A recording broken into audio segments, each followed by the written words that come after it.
तुम्ही इनफ जर स्वतः कॅपेबल असाल तर ह्या गोष्टींची गरज नाही वाटत मला. हा दिखावा आहे आजकालचा असं मला वाटतं, की अरे माझी पीआरटी माझं ते माझ्या मॅनेजरचे नाही रे, तुझी कॅपॅसिटी आहे का तेवढ्याची? बरं तुम्ही कोट किती रुपये करता? लाज वाटते तुम्हाला? असं होतं कधी कधी. तुमचे नाहीये तेवढी पत एवढे रुपये तुम्ही कोट करायची, पण वेगळं ट्राय करूयात म्हणून भरत म्हटलं की आपण मी तिरळा होतो आणि मग त्याला तिरळेपणाने मी बोलतो. तर मग आम्ही एक रिहर्सल केली. तर माझ्या डोक्यात नट ना, हावरा नट ना, हा म्हणजे तो असा शांत कसा बसेल. तर म्हटलं एक केदारला म्हटलं, केदार म्हटलं जर बाप तिरळा आहे तर पोरगा पण तिरळा असायला काहीच हरकत नाही. आणि बरं भरतचा गोंधळ काय, भरतला ना हसू कंट्रोल होत नाही. भरतला हसायला आलं ना की भरत गेला. मग तिथले पुढचे 10-15 मिनिटं 10-15 मिनिटं काही नाही, भरतचं फक्त हसायचं, त्याच्यावर आपण काहीतरी कमेंट करायच्या. Okay okay relax relax. तर मी अगदी अभिमानानं निर्मितीबाई आम्ही सांगतो की आम्ही ग्लिसरीन नाही वापरायचो, आम्ही तो सीन फील करायचो आणि आम्हाला आपसूक रडू यायचं. भरतने जेव्हा पहिली होंडा सिटी घेतली तेव्हाच मी ठरवलं होतं की माझी पण पहिली होंडा सिटी जायला पाहिजे. म्हणजे मी मधल्या काळात मी दुसरी कुठची गाडी घेऊ शकलो असतो, पण म्हटलं नाही, जोवर माझं होंडा सिटीचं बजेट होत नाही तोपर्यंत मी थांबणार. आणि मी होंडा सिटीज घेतली. भरतच्या व्हॅनिटीमध्ये म्हणजे कोण गेलं असेल कधी संधी मिळाली तर तुम्ही जा. डायनिंग जे टेबल फोल्डिंगचं आहे ते ओपन होतं. तर ते अदरवाईज तो कोणाला ओपन करून दाखवणार नाही जोवर लंच टाइम होत नाही तोवर. पण आम्ही खास मित्र जे काही, पहिल्यांदा मी त्याची व्हॅनिटी बघायला गेलो होतो तेव्हा त्यांना बरं त्याच्या आधी दिसतं की त्याच्या सगळ्या कॅरेक्टर्सचे सगळे फोटोज तिकडे लावलेले आहेत सगळे. आता गंमत बघायचे म्हणून त्याने डायनिंगचा तो टेबल उघडला, तो पूर्ण अख्खी काळी पिवळी टॅक्सी तिथे दिसते. तर तिथं कळतं की भरतचे पाय किती जमिनीत रुतलेले आहेत, जमिनीवर पण नाही जमिनीत रुतलेले आहेत, की त्याला त्या गोष्टींची जाणीव आहे. काय म्हणतो आपण, कोल्याला द्राक्ष आंबट झाली, आपण का जायचं बिग बॉस मध्ये, आपली पर्सनल लाईफ तिकडे का आपण शो करायची. आपण मी कसा भांडतो, कसा बोलतो, मी कसा झोपेतनं उठल्याच्या नंतर दिसतो, हे का लोकांना दाखवायचं मी, असा माझा थोडासा समज झाला. माझं मन रिझवून घेतलं. कट्टू बघितलं तर म्हटलं हा इथे काय, याचं काय असं झालं मला. म्हटलं बिग बॉसने सिलेक्ट केलं म्हटल्यानंतर काहीतरी याचं असणार म्हणलं, याच्यात काहीतरी टीमने बघितलं असणार, त्याशिवाय आणून इथं बसवणार नाही. त्याला कळत नाही चटकन कोणतरी, म्हणजे जी निक्की आमच्याबद्दल त्याला फितवायची बऱ्याचदा. हा म्हणजे ते, पण मी असं समजायचो की ठीक आहे ना, मग तू निक्कीताई सोबत बस, ती तुला चॉकलेट देते, ती तुला फलाना गोष्ट देते, ती तुला डोक्याला मसाज करते, तर तू बस. नाही दादा, ती मला माहित आहे ती कशी आहे ती, आपण बसूया. रात्री 3:30 वाजता माझ्या घरी मुलुंडवरनं बोरिवलीला आली होती फक्त मला भेटायला. ही मैत्री असते, हे मिस करणं असतं. आणि मला आठवतं असा चेहरा होता आणि माझी घट्ट मिठी मारली.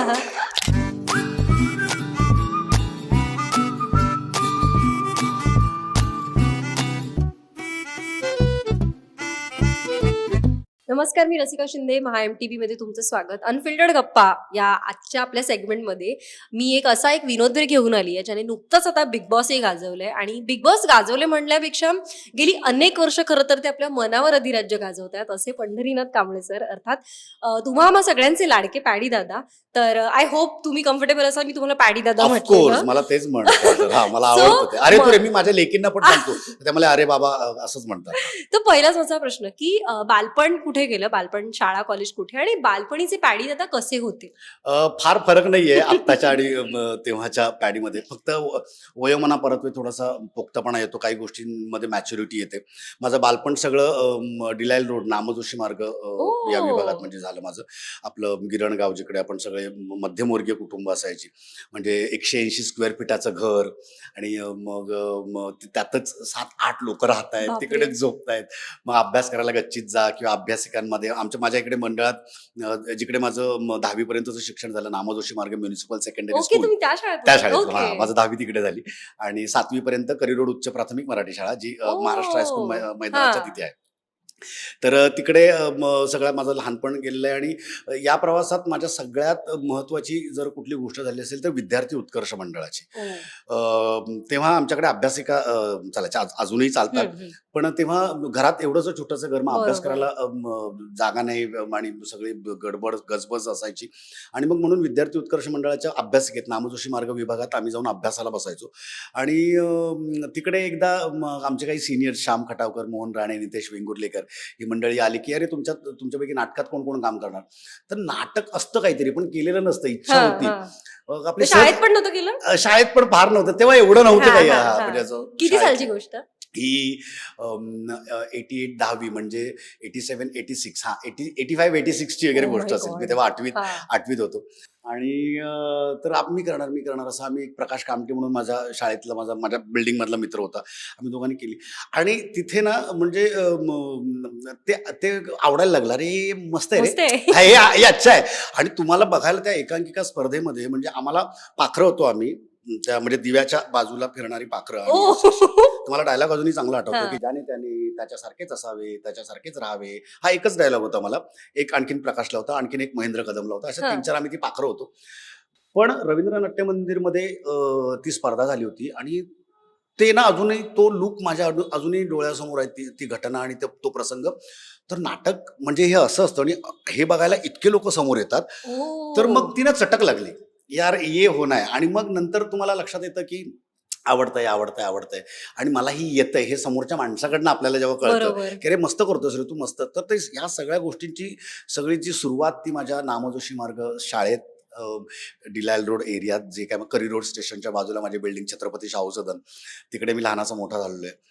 आणि तिकडची सगळा तो सराउंडिंग, तिकडची माझी मित्रमंडळी अजूनही असतात अजूनही टचमध्ये माझ्या. जाता तुम्ही हा, अगदी तिकडे? अगदी अगदी नक्कीच. त्यातला आमचा एक अरुण घाडगे म्हणून तो तर आहे, तर तो तिकडे आता ऑस्ट्रेलियात वगैरे इंजिनियर झाला होता तो तेव्हा, ओ. ऑस्ट्रेलियात सेट झालाय. सो तो आला की आवर्जून भेटणं बिटणं आणि त्या सगळ्या गोष्टी मोमेंट शेअर करणं.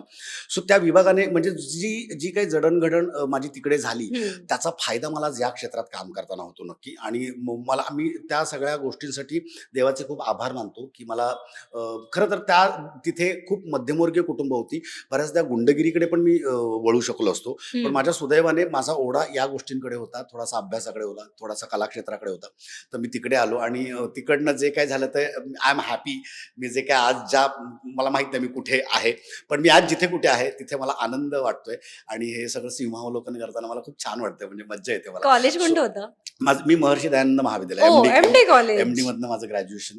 आणि ला- तिकडचे सगळे लालबाग परळ. लालबाग परळ ओ. म्हणजे दुसरा काय विषय. तर लालबाग परळ मधनं काय लहानाचं आठवणी लालबाग परळच्या, विशेष आठवणी. तुझे बॅचमेट्स कोण होते कॉलेजमध्ये? तेव्हा हेच सगळे आमची मित्र, भरत, अंकुश, केदार, विकास कदम, दीपा परब, ही सगळी मंडळी आमची सगळी एकत्र आम्ही काय एकांकिका मजा स्पर्धा मस्ती. करायचो. म्हणजे ती काय कॉलेजची म्हणजे आठवण आहे का सगळी ना? सगळी ते असं नॉस्टॅल्जिक व्हायला होतं. आणि तेव्हा मग ते चालत चालत यायचं, मग 2-3 मित्र असायचे सोबत, मग त्या वह्या फिरवत वगैरे असायचं, वह्यांना भोक पडलेली असायची. आणि ती तसे ते चाळे करत. पण तिथे मला वाटतं ना, म्हणजे हे आत्ता सांगायला काय हरकत नाही, तिथे वर्गापेक्षा मी नेहमी जिमखान्यात रमलेलो. कारण तिथे सतत आम्ही सकाळी आल्यापासून ते संध्याकाळपर्यंत आम्ही नाटकाची तालीम असायची, शिबिरं असायची काही ना काही.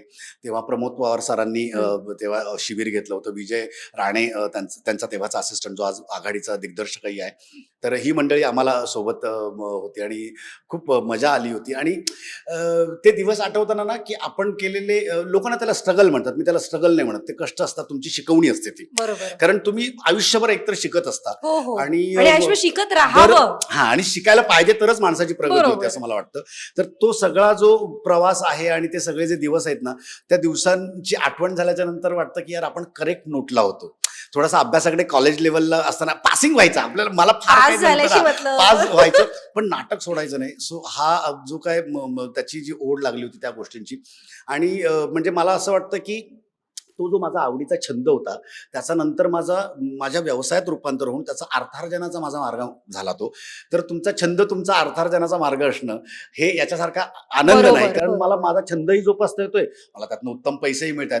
सो असं मला आता वाटतं की मी जे काय केलं ते करेक्ट केलं. फार म्हणजे चुकीचं केलं त्याचा रिग्रेट नाही मला. म्हणजे मी ग्रॅज्युएशनमध्ये फर्स्ट क्लास ने पास नाही झालो किंवा मी फार सॉलिड मार्कांनी पास नाही झालो, तर त्याचं मला काही रिग्रेट नाही. मी जे काय केलं ते अकॅडमिक्स मी केलं, पण माझा ओढा जो होता तो मी जपला आणि माझा छंद जपला आणि I am happy for that. पण तुम्ही आताच म्हणाल की गिरण गावात म्हणजे आपण सामान्य हो, हो. कुटुंबात वाढतो. पण जेव्हा तुम्ही विचार केला की बाबा नाटक आवडतंय, हं, अभिनय आवडतो, तर या क्षेत्रात करिअर पण घडवायचंय आपल्याला. हं. आई-वडिलांकडून किंवा घरातून ह्या गोष्टीला काही विरोध झालेला किंवा हाऊ वॉज दॅट? हां, मी कोकणातला आहे. जे टिपिकल आपल्या कोकणातली हां. मंडळी तसे आई-बाबा प्रत्येकाचे तसे माझेही होते. तर लहानपणी म्हणजे जसं मी नाटक करायला लागलो, हं. एकांकिका स्पर्धा, मग ते वेळा नसायच्या घरी यायच्या. बरोबर. तालीम and all. दिवसभर हो, हो. तालमी करत बसायचो. तर एक तरुण मुलगा आता साधारण म्हणजे की तुम्ही नोकरी करायला पाहिजे, 4 पैसे घरात आणायला हो. पाहिजे, असं कुठल्याही बरोबर. आई-बाबांना हो, वाटणार. हो, हो. तर ते माझ्याही आई-बाबांना वाटत होतं. आणि तेव्हा असं वाटायचं की आपण पण काहीतरी करायला पाहिजे यार. पण ते नाटक सुटत नव्हतं. आणि तेव्हा असे ते नाटक म्हणजे काहीच तेव्हा आमदनी काही नाही, 4 पैसे कधी हो. घरात देणं नाही. तर तेव्हा ते भिकेचे धंदेच म्हटले जायचे, की काय भीक एक्झॅक्टली. मागायचे धंदे करताय म्हणून. तर मला असं वाटायचं तेव्हा वाईट वाटायचं जरा. पण कुठल्यातरी स्पर्धेत एखाद्या मला बक्षीस मिळालं किंवा त्याचा फोटो कुठल्यातरी पेपरमध्ये यायचा. मग तो आईला दाखवायचा, "आई हे बघ, मला बक्षीस मिळालं आणि त्याचा फोटो आलाय." तर ती अशिक्षित होती, शिकलेली नव्हती हं. माझी आई. मग ती म्हणजे, "हां, काय ते वाच बरं." मग ते वाचायचं आणि या स्पर्धेत पंढरीनाथ कांबळे यांना सर्वोत्कृष्ट अभिनयाचं पहिल्या क्रमांकाचं बक्षीस आणि फलाना अमाऊंटचं काहीतरी एक ट्रॉफी, मानधन, हं. स्मृतिचिन्ह असं मिळालं. तर तेवढ्यापुरते तिचा चेहरा जरा असा आनंदी असायचा. हं. पण नंतर म्हटलं, "हा, ते सगळं ठीक आहे. जरा काहीतरी कामधंद्याचा बघा, 4 पैसे घरात आणूचा काय तर बघा." तर तो सगळा ना, ती सगळी धडपड माझ्या आईने बघितली होती. पण हं. जेव्हा त्यातनं पैसे कमवायला लागलो, त्यातनं मी फेमस व्हायला लागलो, टेलिव्हिजनला दिसायला लागलो आणि लोकं नुसता एक पंढरीनाथ कांबळेचा एक पॅडी पॅडी. कांबळे ॲक्टर झाला, हं. तर ते बघायला माझी आई नव्हती. तर ते मी खूप मिस करतो, की हो. म्हणजे ती गेली आणि नंतर माझा पत्ता सुरू झाला होता. म्हणजे देव काहीतरी घेतो तेव्हाच काहीतरी देतो. ते एक बरोबर. गिव्ह अँड टेक ते होतं. पण मला आई घेऊन मला हे कदाचित नको होतं. पण काय एक डेस्टिनी असते तुमची, त्याला पण काय तुम्ही आज बघत असतील ना नक्कीच त्या? बघत असेल. मला प्रत्येक माझा अवॉर्ड फंक्शन असतं तेव्हा मी असं वर बघतो आणि बघ गे माका मिळाला. म्हणजे ज्या गोष्टींसाठी कदाचित तिने म्हणजे विचार केला असेल, की हे कधीतरी बरं ह्याला काहीतरी होऊ देत एकदाचा ॲक्टर तरी होऊ देत, असं बरं. ज्याची तिने विचार धडपड केला. सुरू आहे ते पूर्ण धडपड होऊ केली दे. ती. तर ते तिला आज बघून खूप आनंद होत असेल. त्याचं म्हणजे खूप बरं वाटतं म्हणजे. बरं आता तुम्ही पॅडी म्हणाल की पंढरीनाथचा पॅडी हां, झाला. हां. तर पंढरीनाथमुळे ते तुमचं नाव कोणी ठेवलं आणि त्याचं पॅडी कसं झालं? कॉलेजमध्ये असताना कैलाश नावाचा माझा मित्र आहे. आमचा ग्रुप होता अख्खा, जो अजूनही आम्ही हं. आमचा 88चा म्हणजे ग्रुप आहे. WhatsApp group. WhatsApp ग्रुप आहे अजून. WhatsAppचा हा फायदा आहे ना? अगदी हो, त्याचा खरंच खूप फायदा झाला. तर तो ग्रुप आहे आणि तो कैलास तेव्हा ना 11वीत असताना आमचं टॅलेंट परेड झालं होतं. म्हणजे ते ओके. सॉर्ट ऑफ कॉम्पिटिशन्स असतात. त्या मोनो हं. ॲक्टिंग, मिमिक्री आणि सिंगिंग या तीनही इव्हेंट्समध्ये मला पहिल्या क्रमांकाचं बक्षीस मिळालं होतं ओह! आणि ₹500 मला स्कॉलरशिप मिळाली होती. ₹500 ₹500 तेव्हा 88 ची बॅच आमची आणि तेव्हा म्हणजे कॉलेजमध्ये आल्याच्या नंतर येता जाताना असं म्हणजे येतो बघ, अरे हा बघ, हा अरे ह्याला मिळालं बघ, हा बघ पंढरीनाथ कांबळे. तर तो म्हणायचा की यार पंढरीनाथ कांबळे एवढं तुझं नाव घेईपर्यंत ना तू निघून जातोस किंवा लोकांना म्हणजे इंटरेस्ट नसतो. अरे तर देवा! तुझं आपण नाव छोटं करूयात. तर नॉर्मली देवांच्या नावाचं काहीतरी वेगळं काहीतरी आणखीन हो, हो, होण्यापेक्षा हो. पंढरीनाथचा पॅडी म्हटलं हे छान आहे, तर आपण हेच ठेवूयात आणि मग ते पॅडी तेव्हा ते पॅडी नाव पॅडी हा लागलं. तेव्हाचा तो पॅडी मग तो सगळीकडे अख्ख्या जगभरात पॅडी पण नावाने. पंढरीनाथ हे तुमचं नाव कोणी ठेवलं? हां, त्याची गंमत आहे त्याची. म्हणजे मी जेव्हा माझ्या जन्माच्या वेळेस जेव्हा आईच्या पोटात होतो मी, आई प्रेग्नंट होती माझ्यासाठी, तेव्हा माझ्या आजोबांनी सांगितलं होतं, की मुलगा जर झाला तर पंढरपूरला, की तर तुझं नाव ठेवेन म्हणून मी. सो माझ्या ओह! आजोबांचं नाव विठोबा, हां. माझ्या बाबांचं नाव गोविंद आणि मग मी झालो, मुलगा झालो, तर मग माझं नाव पंढरीनाथ झालं. सो ओह! खूप कमी मंडळी म्हणजे जोपर्यंत मी अजून पॅडी झालो नव्हतो, हां. तोपर्यंत मला अख्खं म्हणजे माझी मित्रमंडळी पंढरीनाथ. पंढरीच म्हणत होते. पण आत्ता मी इंडस्ट्रीत काम करायला लागल्याच्या नंतर काही पॅडी दादा, पॅड्या झालोय सगळ्यांचा. तर ते खूप अभावाने मला लोकं पंढरी म्हणतात. तर ह्या बिग बॉसमध्ये ताई मला आवर्जून पंढरी हाक मारायच्या. तर तेव्हा मला असं वाटायचं, की यार ताईंबद्दल खूप कौतुक वाटायचं. यार किती गोड आहे. म्हणजे ह्या पंढरी ऐकण्यामध्ये हो, तुम्हाला हो, एकतर तुमचं हो. ओरिजिनल तुमचं जे मूळ नाव असतं, त्या नावाने खूप कमी लोकांना चिंट्या-पिंट्या आणखीन काहीतरी गोट्या-बिट्या काहीतरी हाक मारण्यापेक्षा त्या पंढरी मला हाक मारायच्या. तर मला इतकं छान वाटायचं. मला मज्जा आली होती तिथे. सो ते मी त्या कैलासचे खूप आभारी आहे मी, की त्याने मला छान नाव दिलं होतं पॅडी आणि ते एक ब्रँड झालेलं आहे आता. बरं तुमचं अजून एक नाव जे माझं पर्सनल फेव्हरेट आहे ते छू. हां, हो, हो, हो, कुमारी हो. गंगूबाई नॉन मॅट्रिक हे जे काय प्रकरण होतं ते बघून मी मोठी झाली होय, आहे. होय. कशी ती मालिका घडली आणि निर्मितीताई आणि यांच्यासोबत तो काय गिव्ह अँड टेक होता आणि ते ज्या पद्धतीने ढकलायच्या आणि ते जे काय होतं ना कमाल. बाईंसोबत ना 94-95 च्या दरम्यान मी एक नाटक केलं होतं डबल ट्रबल नावाचं. डबल? Double trouble. हां. त्याची आधी एकांकिका होती प्लॅनचेट नावाची, देवेंद्र पेमचं ते नाटक होतं. एकांकिका होती, त्याचंच त्याने नाटक केलं होतं. आणि तेव्हा निर्मिती सावंत हे नाव माझ्यासाठी ऑफकोर्स आत्ताही एवढं मोठं होतं नाव, की हो. अरे कारण मला माहिती होतं एकांकिकामधनं मी त्यांना पाहिलं होतं. मी त्यांना राज्यनाट्य स्पर्धांमध्ये काम करताना पाहिलं होतं. टेलिव्हिजनला अजून तसं काही फार अजून पाहिलं नव्हतं. पण ते ना एक हौशी रंगभूमीवर ना ते एक मोठं नाव आणि गाजलेलं ती नाव होतं. पकड होती. हां. आणि मला तेव्हा काम करताना मी जरा असं बिचकून होतो, की "बाई नमस्कार, मी पॅडी. अच्छा, ॲक्टिंग करतोस? काय काय केलंस?" मग मी सांगायचो, "मी हे स्पर्धा केल्यात, ते केल्यात आणि देवेंच्या ह्या स्पर्धेत आम्ही हम्म. असं-असं बक्षीस मिळालं वगैरे." सवाई वगैरे आम्ही तेव्हा तेव्हा केली होती. "बरं, बरं. कळेल आता मला, तर काम करतोच आहे." त्यात म्हणजे अशा जरा अशा रूढ ऑरा, थोड्याशा ऑरा. ऑरा घेऊन ना, हा. कळेल मला आता आपण एकत्र काम करतोच आहोत. कळेल मला हळू कसं. पण ना तुम्हाला एवढ्या मोठ्या सीनियर ॲक्टरकडनं एक कॉम्प्लिमेंट मिळणं किंवा एखाद्या सीनमध्ये त्यांच्यासमोर तुम्ही तेवढेच स्ट्रॉंगली फर्मली पंचेस काढणं, तेव्हा ना त्या नटाची ताकद तुम्हाला कळते. बरोबर. सो मला त्यांच्याकडनं जे अप्रिसिएशन यायचं ना, त्यांना मला आणखीन म्हणजे हुरूप यायचा आणि म्हणजे तेच होतं. त्यांनी मला कधीच म्हणजे हल्ली डॉमिनेट करतात काही लोक, एक्झॅक्टली, की एक्झॅक्टली. ज्युनियर असेल तर त्याला अरे ह्याला कशाला घेतलंय, ह्याला का घेतलंय, ह्याला काही येतंय, किंवा सतत काहीतरी खोड्या काढून त्यांना तुम्ही डिमॉरल डिमोटिवेट करणं. हा हम्म. मोटिवेट करता.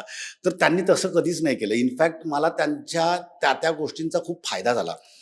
मी नेहमी सांगतो, की एखादा किस्सा आठवतो किस्से शूटिंगचे काय म्हणजे किस्से? किस्से म्हणजे माझा जरा पाठांतराचा गोंधळ असायचा. त्या एकपाठी आहेत. त्यांनी एकदा सीन वाचला ना, की ओके चलो हां, एक रिहर्सल आणि टेक. तर मी सांगायचो, "बाई एक 2-3 रिहर्सल करूयात ना, म्हणजे माझं थोडंसं पाठ होईल." मी त्यांना मला सांगायचो वेळ मिळेल. मला जरा हे होईल. तर त्यांना माहिती होतं हा काम बरं करतो. थोडासा पाठांतराचा त्याला ईश्वर, हा. एकदा तर आणखीन 2-3दा त्याला रिहर्सल लागतात. तर आमचा ना असं मोठमोठे गंगूबाई जर तुला आठवत असेल तर ना एक त्याच्यामध्ये पहिला जो सीन असायचा, त्या गोष्टीची बतावणी असायची, की साधारण आजचा एपिसोड कशावर बेतलेला हा आहे, हा हा की आज हा. काय घटना झाली आहे, की बाबा बाळ चोरीला गेलंय किंवा आणखीन कोणावर तरी अत्याचार झालाय. हा, राईट अशी ते राईट. कुठली तरी पेपरमधली एक न्यूज हो असायची. मग हो त्याच्यावर हो आम्ही हो चर्चा हो. करायचो आणि आपण काहीतरी करायला पाहिजे. गंगूताई खरंच आपण करायला पाहिजे आणि मग तो सीन संपायचा. पण तो सीन आहे ना, जवळ-जवळ 3.5-4 मिनिटाचा सलग वन सीन असायचा. त्याच्यात कटिंग नसायचं. आम्ही चालत येतोय, ट्रॉली लागली, मग येतोय, असा तो सीन असायचा. आणि त्यामुळे ते एकतर बाई एक पाठी असल्यामुळे त्यांचं पाठ. तर मी अर्ध्या वाटेत आल्याच्या नंतर काहीतरी माझं वाक्य मी विसरायचो. तर मी काहीही न बोलता असं परत जाऊन, "बाई, परत जागेवर पहिल्या सुरुवातीच्या पॉइंटला उभं राहायचं जाऊ. प्लीज, प्लीज, प्लीज या ना." फक्त अशा बघायच्या. एकदाच करी ना अजून, परत नाही करणार. तर मग प्रेशर यायचं आणि तुम्ही जर जेव्हा एखाद्या गोष्टीचं टेन्शन घेता ना पॉझिटिव्हली, तेव्हा तुम्ही खूप छान परफॉर्म करता. बरोबर. आजही म्हणजे माझ्या व्यावसायिक नाटकाचा हम्म. जेव्हा जेव्हा माझी पहिली एंट्री असते, तेव्हा अजूनही धडधड चालू असते. तेव्हा आपण पाया पडतो आणि पहिलं वाक्य काय आपलं, अच्छा पहिली 3-4 वाक्य बोलून एकदा घ्यायची. रिएक्शन्स काय आहेत, प्रॉपर्टी सगळी व्यवस्थित आहे की नाही, ते आजही मी करतो.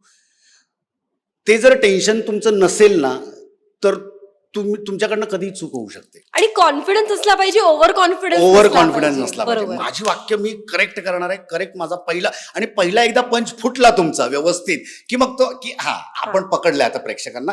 मग तुम्ही ते रुटीनमध्ये तुम्ही येता आणि मग तुम्ही गोष्टी. बरोबर. सो बाईंकडनं ह्या गोष्टी मला खूप शिकायला मिळाल्या. हा, मध्ये dialogue- पहिल्या मार्कवर जायचं. हा पहिल्या हा. मार्कवर जायचं तिकडनं आणि परत सुरुवात करायची. हम्म. त्यांच्याकडनं आणखीन एक गोष्ट मला शिकायला मिळाली म्हणजे ना, डायलॉग डिलिव्हरी कशी करायची, की म्हणजे तुम्ही वाक्यातल्या कुठल्या शब्दावर वजन द्यायचं. आता मी जे वजन म्हटलंय ना तुला, हा, हा. तर हे मला त्यांच्याकडनं कळलंय, की ओके. ह्या वाक्यात काय महत्वाचं आहे. तर हे शब्द महत्वाचे आहेत, तर त्यांच्यावर वजन देणं, कुठे पॉज घ्यायचा, ते कॉमे, ते फुल स्टॉप, म्हणजे आपण आता जे बोल्ड करतो आणि त्या पद्धतीने तर ते सगळं तुम्ही बोलताना कसं प्रेझेंट करायचं हे मला त्यांच्याकडनं शिकायला मिळालं. आणि ते विद्यापीठ होतं माझ्यासाठी तेव्हा, कारण मी अगदीच नवखा होतो त्या दरम्यान.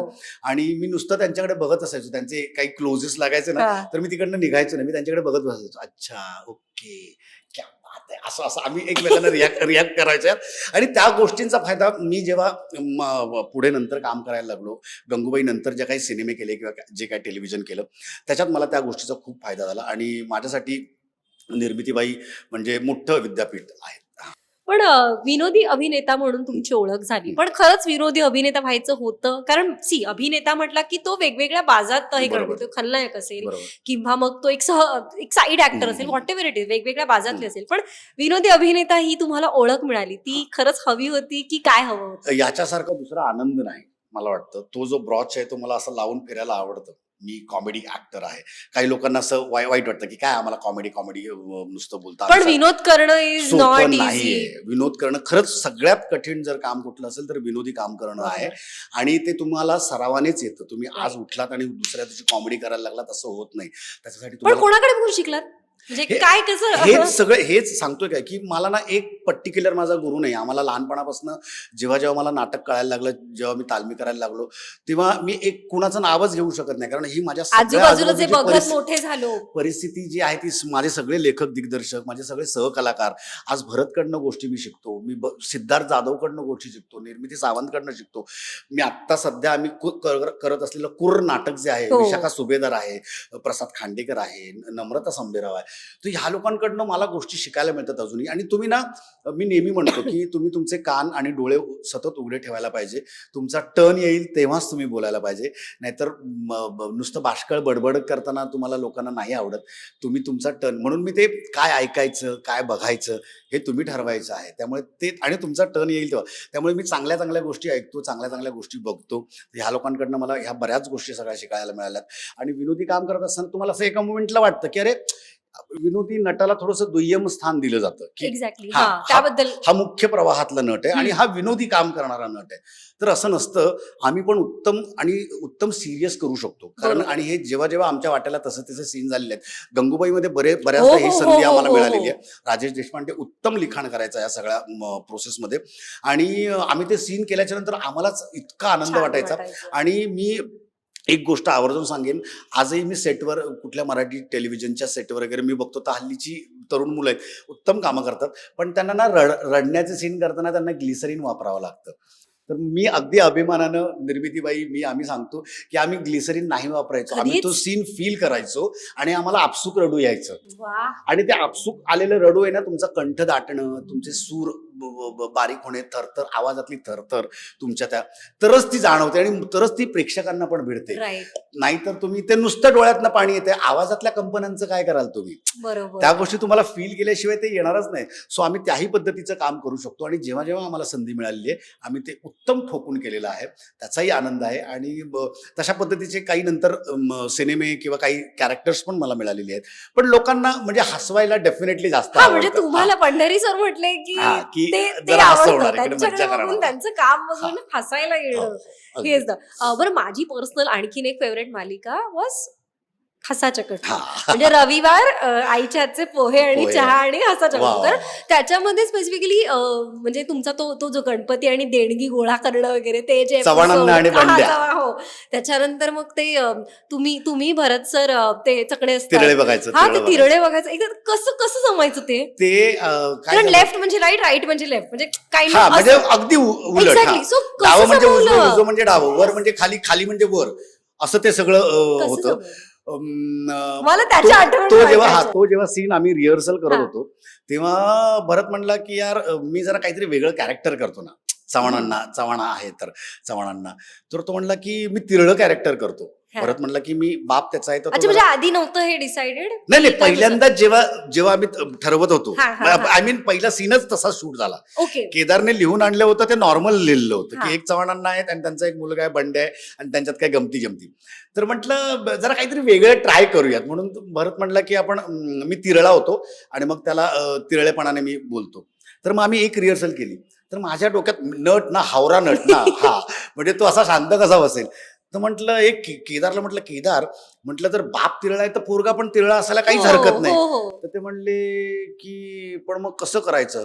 मग म्हटलं की आम्ही ना ठरवून घेतो, भरत आणि मी ठरवून घेतो, हा इथं आई आहे, इथं मित्र आहे, तर या मित्राला इथं बघायचंय आणि आईला इथं बघायचंय, वरला हे वर बघायचंय आणि हे खाली बघायचंय. अशा आम्ही काही गोष्टी बरोबर उलट बघून घ्या. काय रे, काय म्हणतोस, कधी आलास तू? हे आई जाऊ दे ना मला. तर ती दरवाजा आम्ही तिकडे ठरवायचो. आणि त्या इतकं त्याच्यात खरं मला आठवतं भरत, हा म्हणजे मला आम्ही त्याची जवळजवळ एक तासभर आम्ही त्याची रिहर्सल करायचो. तर तेवढ्या, कारण तो वन सीन असायचा, 3-4 मिनिटांचा, 5 मिनिटांचा वन सीन असायचा. त्याच्यामध्ये कटिंग नसायचं. बघ, कटिंग केलं तर तुमचे लुक तुम्ही चीट करू शकता कटिंग मध्ये. अरे आता इथे तुम्ही काहीतरी तुम्ही आम्हाला गंडवलंय असं वाटू शकतं, पण तो लिटरली एक फ्रेम लागायची अख्खीच्या अख्खी आणि त्याच्यात ते आम्ही करायचो. आणि बरं भरतचा गोंधळ काय, भरतला ना हसू कंट्रोल होत नाही. हा भरतला हसायला आलं ना की भरत गेला, मग तिथले मग ते पुढचे कशी 10-15 कॉमेडी मिनिटं करतात 10-15 मिनिटं काही नाही, भरतचं फक्त हसायचं, त्याच्यावर आपण काहीतरी कमेंट करायचं. ओके ओके, रिलॅक्स रिलॅक्स, चला चला चला करूया. म्हणजे हे येड्यांची जत्रा नावाचं जर हो सिनेमा तुम्ही हो बघितला हो असेल हो तर त्याच्यामध्ये जो क्लायमॅक्सचा सिक्वेन्स आहे ना, भरत हसतानाचे काही शॉट्स आहेत त्याच्यामध्ये, पण ते तो नाही, मला आता ह्याच्यापेक्षा वेगळं करता येणार नाही, तुम्ही प्लीज हे ठेवा, असंच त्याने. तर मग तिथे आम्ही ना ते खूप तालमी करायचो व्यवस्थित, आणि मग सेट झाल्याच्या नंतर तो वन टेक आमचा तो 4-5 मिनिटांचा सीन असायचा. आणि त्यावेळेस पण भरतकडनं खूप शिकायला मिळालं. भरत ना म्हणजे स्वतः स्वतः नुसता पुढे जाणारा नाही, तो सोबत असा हाताला घेऊन जाणारा आहे भरत. आणि याचा उत्तम अनुभव मला आहे, कारण मी कुठली तरी एखादी ॲडिशन सांगितल्याच्या नंतर, कुठला तरी विनोद सांगितल्याच्या नंतर भरत सांगायचा, एक केदार हे ठेवायचा, एक हे करूया, ताड्या मस्त बोललाय. आणि ते स्वतःहून हे करायचं. काही लोकांची सवय नाही ती, नाही रे याला काय कोण हसणार नाही, असं काही लोकांची सवय आहे, पण भरतची कधीच ती सवय नव्हती.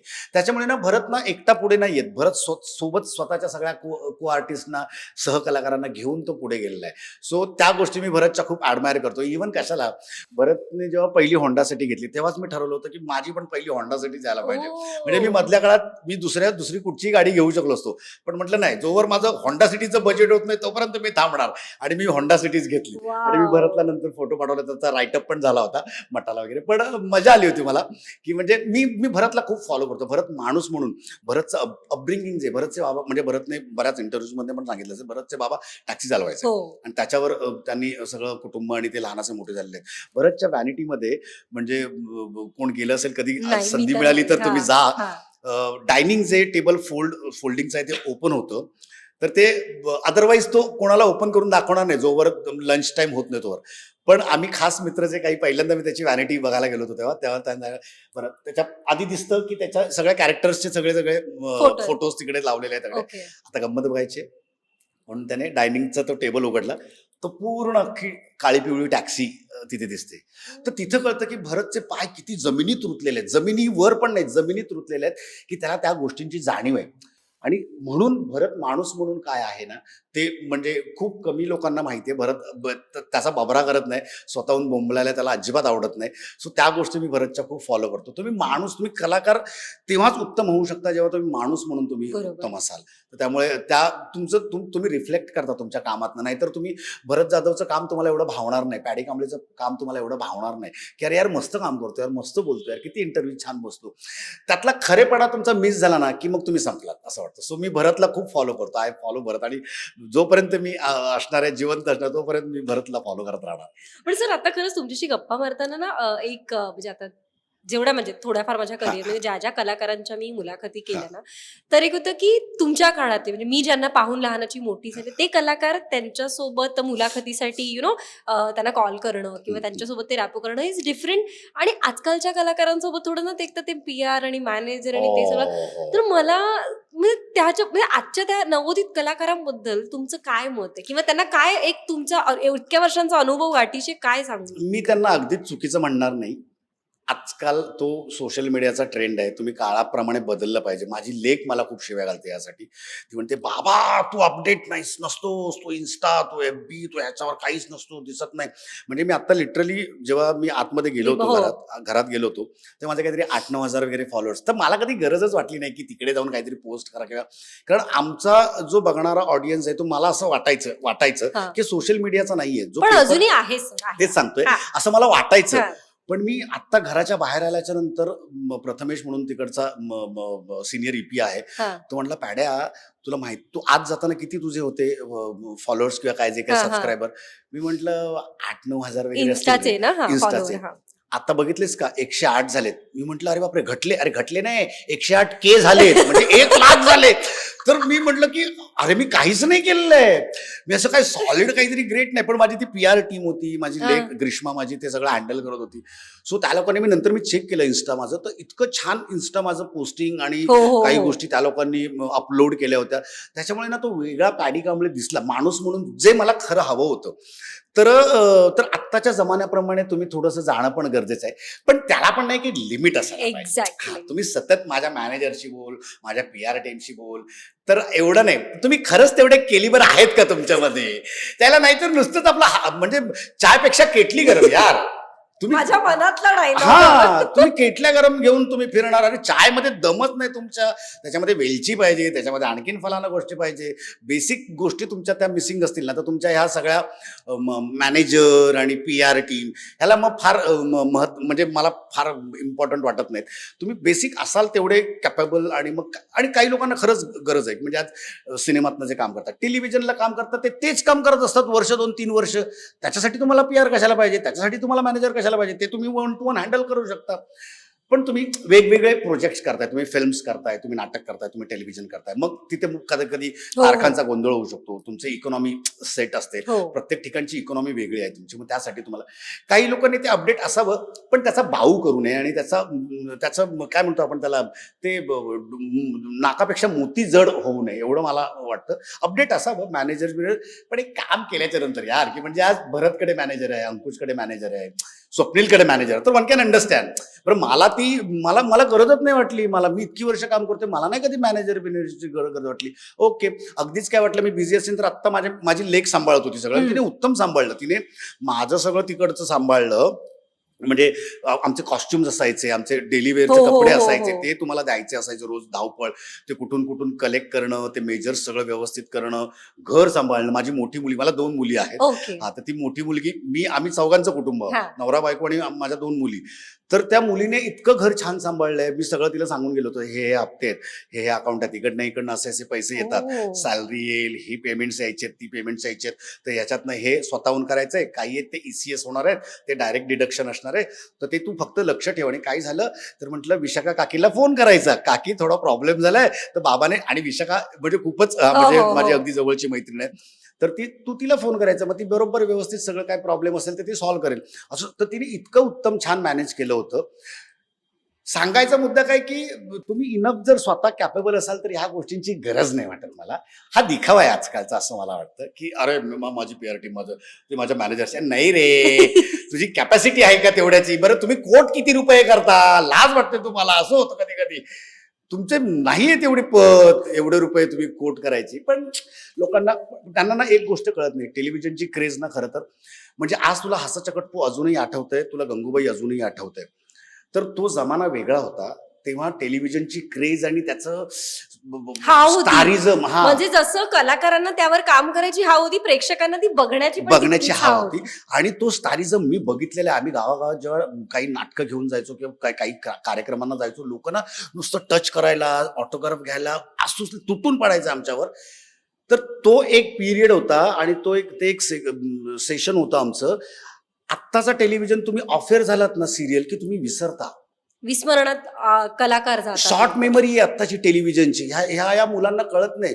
तुमची सिरियल संपली ना की 2 महिन्यांनी तुमच्या लक्षात नाही, अरे कुठली रे याची, कारण इतक्या सिरियल्स आहेत, हो. इतक्या चॅनलला इतक्या सिरियल्स आहेत, आणि इतकी कामं चालू आहेत, तर त्यांना कळत नाही. म्हणून मग ते नाटक आणि सिनेमे ना तुमचे आर्काइव्ह्ज आहेत, जे तुम्ही लाईव्ह बघताना गोष्टी त्या तुमच्या मेंदूत डायरेक्ट एम्बॉस होतात. बरोबर. सो त्या गोष्टींकडे सुद्धा तुम्ही लक्ष देणं म्हणजे ठीक आहे. म्हणजे तुम्हाला त्याच्यामध्ये, आणि लोकांना तिथे म्हणजे लिटरली किसून काढतात, म्हणजे पिळून काढतात आर्टिस्टना. हे मी बघितलेलं आहे काय ठिकाणी. पण ना त्यांना दुसरा मार्ग नसतो. त्यांना पहिला एक चान्स मिळालेला असतो, आणि मग तिथं त्या पैशात तुम्ही काम करत असता. मग तुमची इकॉनॉमी पण बघायची असते. या सगळ्या गोष्टी बऱ्याच गोष्टी येतात त्याच्यामध्ये. पण तुम्ही जर उत्तम तुम्हाला काम करायचं असेल तर टेलिव्हिजन आहे, मी नाकारत नाही, मी टेलिव्हिजन मधला माणूस आहे. पण तुम्हाला नाटक आणि सिनेमा, नाटक तुम्हाला समृद्ध करतं. आणि नाटक मे बी वारंवार कलाकाराला आठवण करून देतं की तू कोण आहेस. कारण ती ना खोडाखोड लॉटरी असते ना, आत्ता खोडायचं, आत्ता लागली, आहा लॉटरी नाही लागली म्हणजे तुमचा पंच नाही वाजला. तुम्ही आत्ता खोडलीत, आहा मला लॉटरी लागली म्हणजे तुमचा पंच वाजलाय.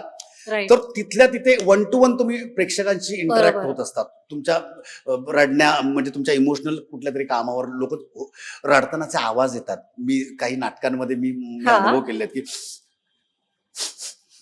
ते आवाज आम्हाला स्टेजवर येतात. पहिल्या वा. दुसऱ्या रांगेतले लोक ना इमोशनल होऊन रडत असतात. तर ही तुमची पावती असते. ती लोकांच्या डोक्यातनं ती कायम स्मरणात असते. ती ते कधीच विसरत नाही. त्यामुळे तुम्ही नाटक करणं खूप गरजेचं आहे. नाटकाने तुम्ही तुमची भाषा, तुमचा वावर, तुमचं वागणं, बोलणं समृद्ध होतं. आणि त्यासाठी ह्या सगळ्या काही लोकांना डायरेक्ट टेलिव्हिजन किंवा डायरेक्ट हो, हो. सिनेमा करायचा असतो. पण तुम्ही नाटक सगळ्यात कठीण गोष्ट कुठली असेल तर नाटक करणं तुमचं. कारण ती खरंच एवढी सोपी गोष्ट नाहीये, जी मी खूप सुदैवी समजतो की मला सुरुवात नाटकातनं करायला हो. लागली. त्याच्यामुळे मला बाकीच्या क्षेत्रांमध्ये काम करताना मला त्रास नाही झाला. मला टेलिव्हिजनला काम करताना त्रास नाही झाला. मला सिनेमात काम करताना त्रास नाही झाला. कारण माझा बेस पक्का होता काही गोष्टींचा. बरोबर. सो त्यांनी ते गोष्टी करायला पाहिजे. आणि बाकी मॅनेजर बिनेजर सगळं पीआर तर आहे का? It's fine. मला गंमत वाटते. ठीक आहे, पण त्याचा बाऊ करू नका तुम्ही. ते नाकापेक्षा मोती जड करून देऊ नका. एवढंच. बरं, चित्रपटांना विषय सुरूच आहे. तर खबरदार हा एक असा चित्रपट आहे की अगेन आज मी माझी फेवरेट लिस्ट घेऊन बसलीये की त्यातला तो जो पॅडी पत्रकार आणि जो निर्मिती बॉसच्या मागे फिरणारा आणि भरतवर जे काही खार खातो तो हो. आणि ते जे गाणं दिल होय, को होय. दिया मला थोडा खरंच सा. मी खूप आभारी आहे महेश सरांचा, महेश कोठारेंचा, निर्मितीबाईंचा. कारण मला कसा मिळाला तो चित्रपट हा? निर्मितीबाईने, कारण आमचं तेव्हा गंगूबाई गंगूबाई. चालूच होतं. तर जेव्हा बाई स्क्रिप्ट पहिले स्क्रिप्ट लागते बाईनं, मग बाईने स्क्रिप्ट वाचते, मग त्यांचं कॅरेक्टर वाचलं आणि मग त्यांचा तो असिस्टंट पत्रकार कोण आहे ते म्हणले की हे कॅरेक्टर कोण करते. तर त्याने एक नाव सांगितलं फलाना. तर महेश सर म्हणले की यू टेल, तुला कोण हवंय, तुला कोण तू सांग, तुझा कोण फेवरेट असेल किंवा तुला सजेस्ट कर. तर म्हणले की इथे ना मला पॅडी दिसतोय महेश सर. अरे हो, चालेल ओके पॅडीला बोलू, पॅडीला फोन करा. आणि तो नंतर मग प्रोडक्शन मधनं मला फोन आला होता. सो त्यासाठी मी ते क्रेडिट बाईंना देईन की कारण ती ऑलरेडी केमिस्ट्री होती आणि ती आणि ती त्या तशीच सिनेमातही खायला दिसली. वाटली, हो. त्या सिनेमातही दिसली. सो तो एक सिनेमा करताना एक फुल फ्लेज सिनेमात तुम्ही दिसणं, तुमच्यावर एक गाणं शूट होणं Exactly. खूप मोठी गोष्ट असते राव. एवढे दिल तुम्ही को दिया. एवढी गँग एकदा होऊन जातं फौज त्याच्या होती दोन line. कलाकारांची सगळी तिकडे. म्हणजे भरत, रसिका, मधुरा. संजय नार्वेकर, निर्मिती सावंत, विनय आपटे आणि असे सगळे तावडे आमचा. सो सगळे एवढी गँग असताना तुम्हाला एक आणि ती स्टोरीज स्टोरीज कमाल पत्रकारांवर होती. त्यामुळे त्यामुळे जास्त relate करू शकत त्यामुळे तुम्ही. सो मला मज्जा आली ते सिनेमा करताना. आम्ही जवळजवळ एक साधारण 20 दिवस आम्ही कोल्हापुरात शूटिंग करत होतो आणि खूप कमाल एक्सपिरियन्स होता तो. म्हणजे महेश सरांमध्ये ना एक बाळ आहे अजूनही. हो, मी त्यांचा पण त्यांचे अनुभव हो, आम्हाला केलाय मग मी. ते चिडायचे, ते ओरडायचे, मग परत नॉर्मल व्हायचे. यार तुम्हाला कळत नाही, यार मला नाही आवडत, सोड, पॅकअप करा, थांबा. अरे. मग त्यांना त्यांची मिसेस यायची, निलिमाताई यायची, अरे थांब महेश, पॅकअप काय करा, थांबा. असं नाही, आपणच प्रोड्युसर आहोत. तर ते खूप छान, म्हणजे कमाल. म्हणजे महेश सर आजही भेटल्याच्या नंतर त्याच म्हणजे प्रेमाने भेटतात आणि मला मज्जा येते त्यांच्या. मग तुम्ही आता परत भेटायचं तर आता ते जे तुमचे म्हणजे केदार शिंदे असतील, अंकुश असेल, भरत जाधव असतील, तुम्ही असाल, सगळ्यांचं रियुनियन परत करायचं आणि जर कोणता चित्रपट करायचा असेल तर काय नाव असेल आणि काय असेल? मला वाटतं मी हसाच्या कटपूच परत करेन. वाव. कारण तिथे सगळे म्हणजे कारण ना आम्ही इनिशियल स्टेज होते, आम्ही सगळेच नौके होतो तेव्हा. हो. सगळ्यांची सुरुवात होती आणि मग तिथे ना कोण असा स्टार बीर नव्हता की आलंय कोणतरी लेट शूटिंगला. तर सगळेजण 9 रसिका जोशींबद्दल आणि काय आठवण रसिका आहे? म्हणजे हा, मला. रसिका आम्ही खूप मिस करतो रसिकाला ऍक्च्युली.